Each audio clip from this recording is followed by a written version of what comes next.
साले हरामखोर, अब तो तेरा बाप भी नहीं बचा पाएगा। जाजपुर की सबसे बड़ी अधिकारी डीएम मोना कुमारी अपनी दादी मां के लिए ताजी मटन खरीदने बाजार पहुंची। उन्होंने गांव की लड़की की तरह साधारण सी कपड़ा पहन रखा था।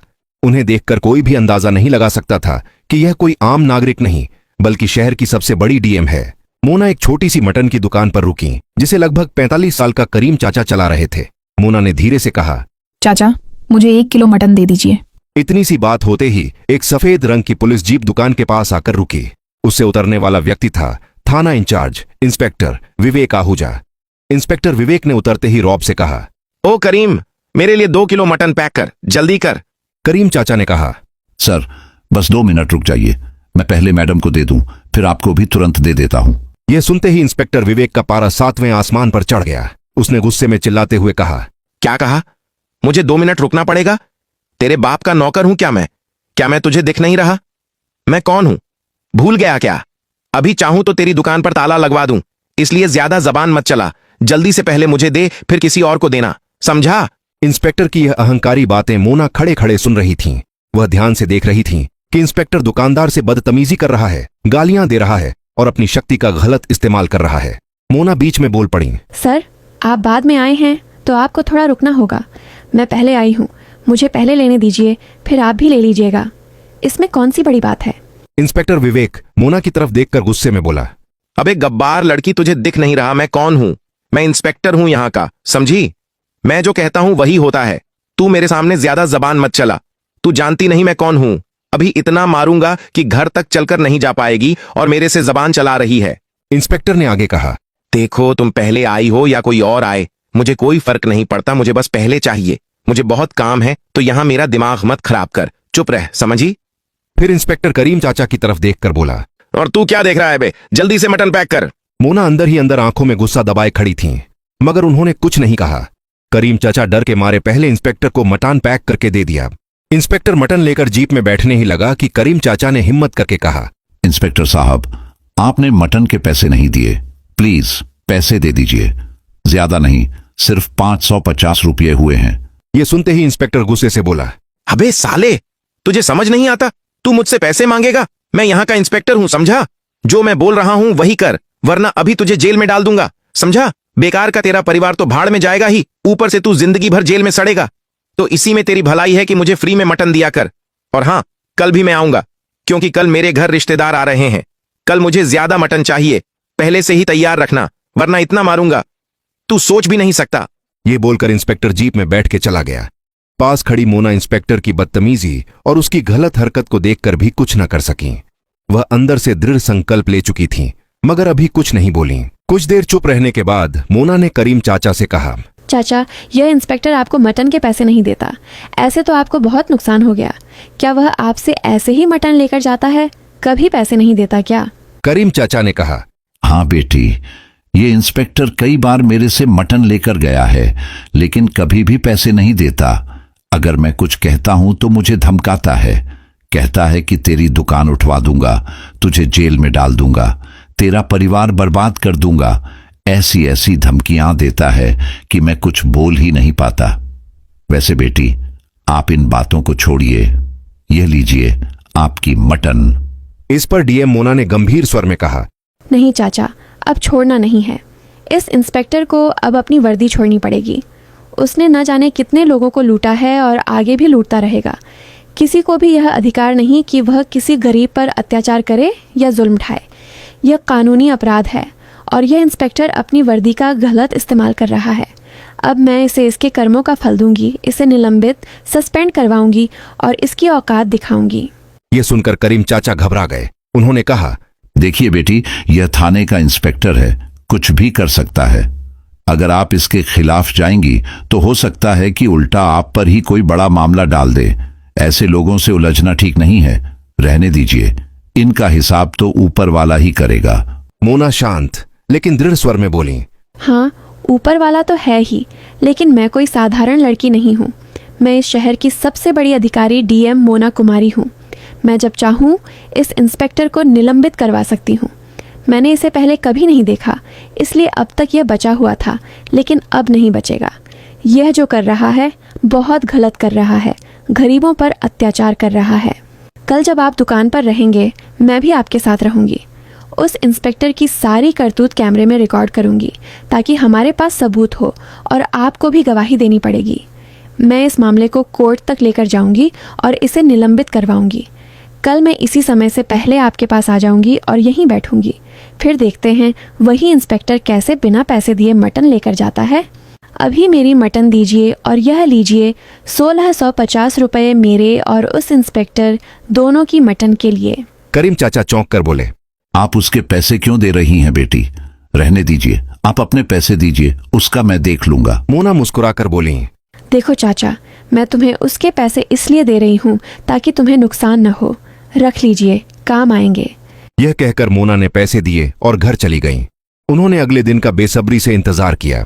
दूसरे दिन सुबह सुबह मोना दुकान पर आ गईं और चुपचाप बैठ गईं। दोनों इंस्पेक्टर का इंतजार करने लगे। मोना ने दुकान के सामने एक छोटा सा हिडन कैमरा लगा दिया ताकि इंस्पेक्टर की हर करतूत रिकॉर्ड हो सके और उनके पास ठोस सबूत रहे। करीब 1.5 घंटे बाद इंस्पेक्टर विवेक आहूजा अपनी जीप से आया। उतरते ही करीम चाचा से बोला, मटन पैक करके रखी है या नहीं? कल मैं तुझे बोलकर गया था कि तैयार रखना। कहाँ है मेरा मटन? जल्दी दे, मेरे मेहमान आ चुके हैं। इतने में उसकी नजर मोना कुमारी पर पड़ी। वो हल्का सा मुस्कुराते हुए बोला, अरे, ये लड़की आज फिर यहाँ क्या कर रही है? कहीं दुकानदार के साथ तेरा चक्कर तो नहीं? इतना कहकर वह रुक गया और फिर बोला, अच्छा, वैसे यह दुकानदार तेरा कौन लगता है जो तू आज फिर यहाँ बैठी हुई है? मोना ने शांत स्वर में जवाब दिया। दुकानदार मेरा भाई है और फालतू की बातें मत कीजिए, अपना काम कीजिए। इतने में करीम चाचा ने मटन पैक करके इंस्पेक्टर को थमा दिया। इंस्पेक्टर जैसे ही मटन लेकर जीप की तरफ बढ़ा, दुकानदार ने कहा, सर, मटन के पैसे? यह सुनते ही इंस्पेक्टर का पारा छिड़ गया। वह गुस्से से लाल हो उठा और चिल्लाया, अबे, तुझे कितनी बार समझाना पड़ेगा? फिर मुझसे पैसे मांगेगा? मैंने कल भी कहा था, मैं पैसे वैसे नहीं दूंगा। मैं यहाँ का इंस्पेक्टर हूं और तू मुझसे पैसे मांगेगा? तुझे डर नहीं लगता? अभी चाहूंगा तो तेरा ये दुकान उठा दूंगा और साथ में तुझे जेल में भी डाल दूंगा। इसलिए अपनी जबान बंद रख, बिना वजह मेरा दिमाग मत खराब कर। करीम चाचा ने घबराकर कहा, इंस्पेक्टर साहब, आप सुबह सुबह बिना पैसे दिए मटन लेकर चले जाते हैं। दिन भर मेरे अच्छे कस्टमर नहीं आते, मेरा नुकसान हो जाता है।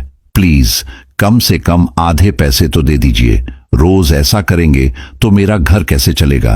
हमें कितनी मेहनत से यह सब करना पड़ता है।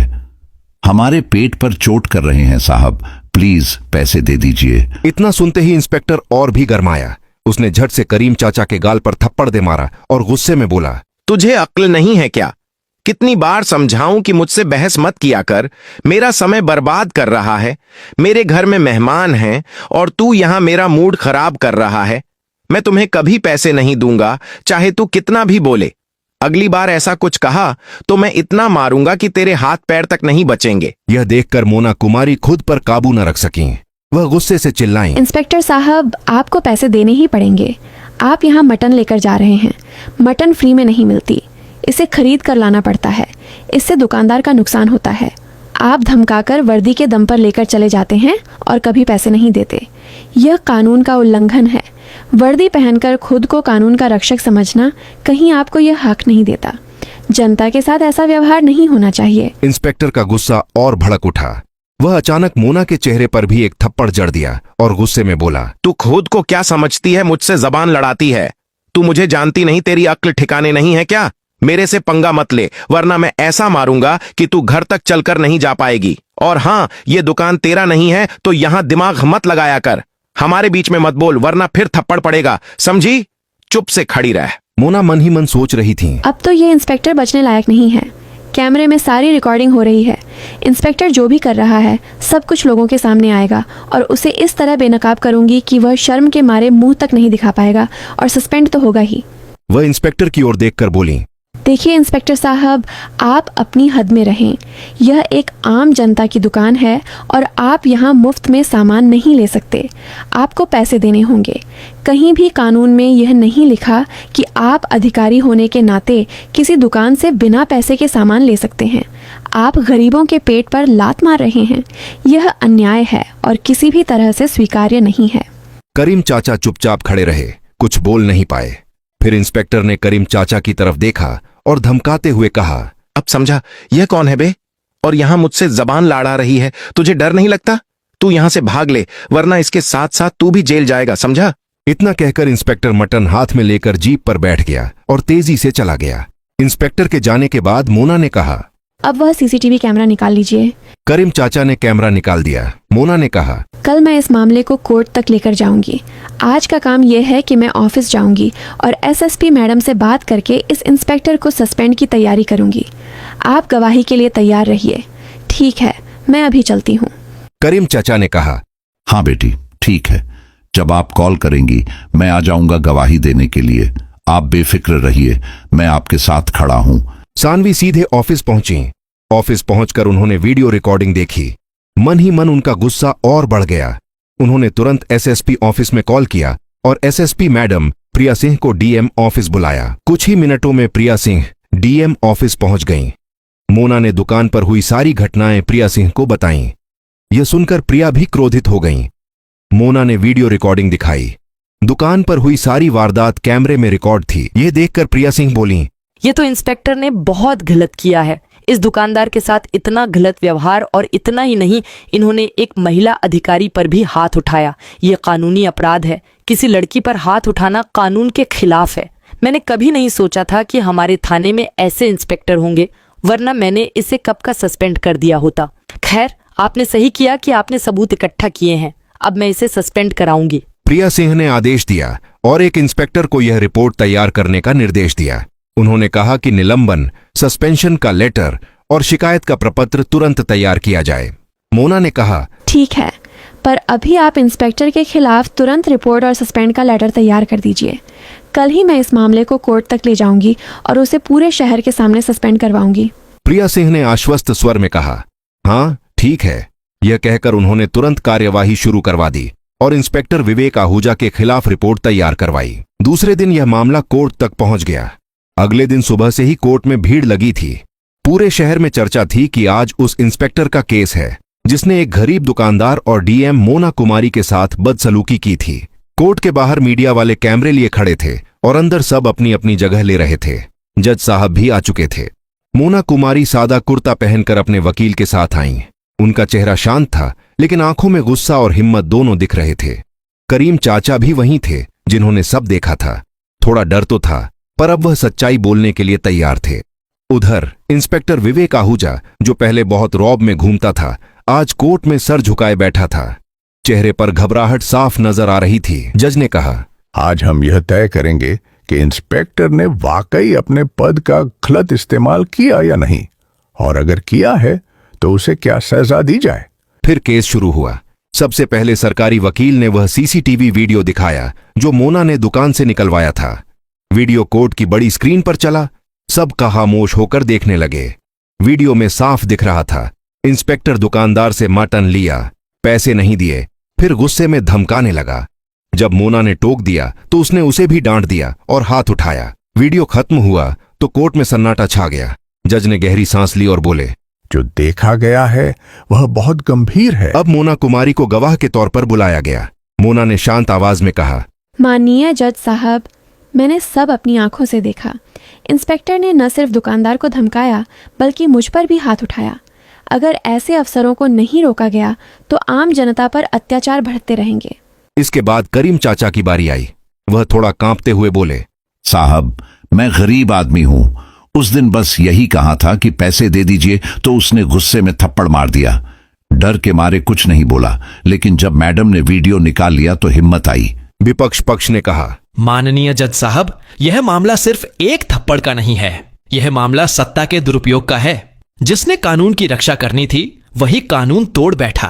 अब बचाव पक्ष इंस्पेक्टर का वकील खड़ा हुआ। उसने कहा, मेरे मुवक्किल ने जानबूझकर कुछ नहीं किया। वह उस दिन बहुत तनाव में था। भीड़ जमा हो गई थी, बस गुस्से में गलती हो गई।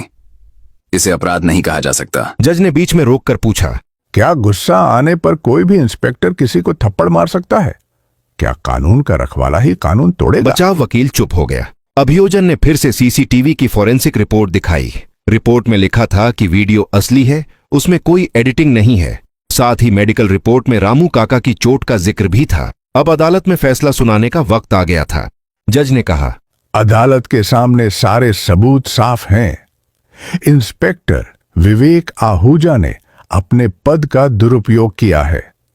उसने आम नागरिक को धमकाया, मारा और सरकारी पद की गरिमा को ठेस पहुंचाई। यह सिर्फ बदसलूकी नहीं बल्कि कानून के खिलाफ अपराध है। जज ने आगे कहा, कानून सबके लिए बराबर है, चाहे वह आम आदमी हो या पुलिस अफसर। अगर कोई अपने पद का इस्तेमाल गलत काम के लिए करता है तो उसे सजा जरूर मिलेगी।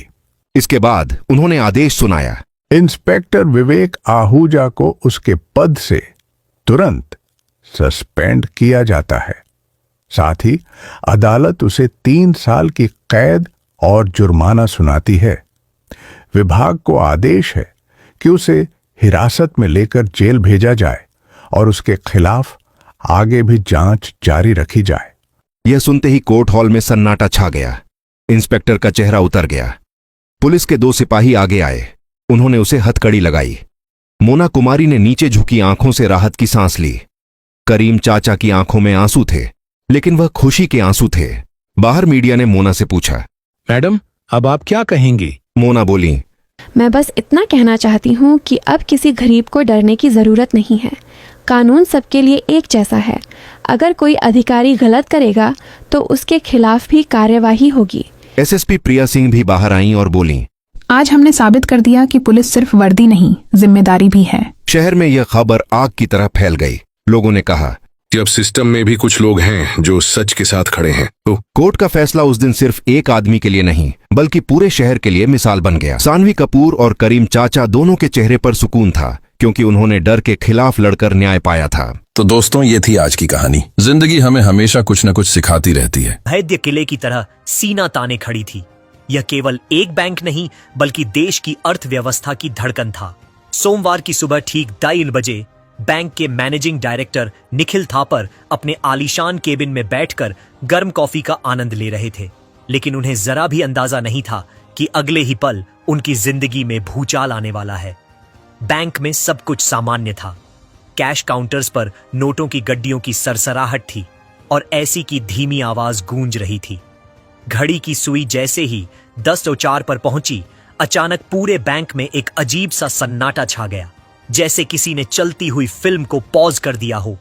एक ही झटके में बैंक के 3500 कंप्यूटर स्क्रीन्स बुझ गई और वहां गहरा अंधेरा छा गया। कर्मचारियों के चेहरों पर सवालिया निशान थे, लेकिन इससे पहले कि कोई कुछ समझ पाता, सभी काली पड़ी स्क्रीन्स पर एक साथ खून जैसे लाल रंग में एक शब्द चमकने लगा। लॉक्ड निखिल थापर के हाथ से कॉफी का कप छूटकर जमीन पर जा गिरा। उन्होंने घबराकर इंटरकॉम उठाने की कोशिश की, लेकिन फोन लाइनें मर चुकी थीं। तभी एक और खौफनाक चीज हुई। बैंक के ऑटोमेटिक दरवाजे और अरबों रुपयों से भरे डिजिटल वॉल्ट्स तिजोरियां अपने आप लॉक हो गए। कोई ना बाहर जा सकता था, ना अंदर आ सकता था। बेसमेंट में स्थित सर्वर रूम में अफरा तफरी मच गई थी। बैंक का आईटी हेड समीर और उसकी 50 लोगों की टीम पागलों की तरह कीबोर्ड पीट रही थी, लेकिन सिस्टम उनकी कोई भी कमांड नहीं मान रहा था। मुख्य स्क्रीन पर एक उल्टी गिनती काउंटडाउन शुरू हो चुकी थी। 60 मिनट 0 सेकंड 0 सेकंड यानी 60 घंटे। स्क्रीन के नीचे एक संदेश फ्लैश हो रहा था। अगले 60 घंटों में अगर यह पहेली नहीं सुलझी तो इस बैंक का हर खाता, हर डाटा और हर रुपया हमेशा के लिए मिटा दिया जाएगा। यह किसी फिरौती मांगने वाले का काम नहीं था, यह तबाही मचाने वाले का काम था। दोपहर होते होते यह खबर जंगल की आग की तरह फैल गई। बैंक के बाहर मीडिया का जमावड़ा लग गया और ग्राहकों की भीड़ अपने पैसे डूबने के डर से चिल्लाने लगी। निखिल थापर के माथे पर पसीने की बूंदें थीं। उन्होंने देश की सबसे बड़ी cyber security agency cyber hawks को बुलाया। हेलीकॉप्टर से उतरे 3 एक्सपर्ट्स ने निखिल को भरोसा दिलाया कि यह काम आधे घंटे का है, लेकिन वह आधा घंटा कब 3 घंटों में बदल गया, किसी को पता ही नहीं चला। जब team leader mister Mishra server room से बाहर आए तो उनका चेहरा पड़ा हुआ था। उन्होंने कांपती आवाज में निखिल से कहा, सर, यह कोई साधारण वायरस नहीं है। यह कोड जिंदा लगता है। हम जैसे ही इसे काटने की कोशिश करते हैं, यह अपना रूप बदल लेता है।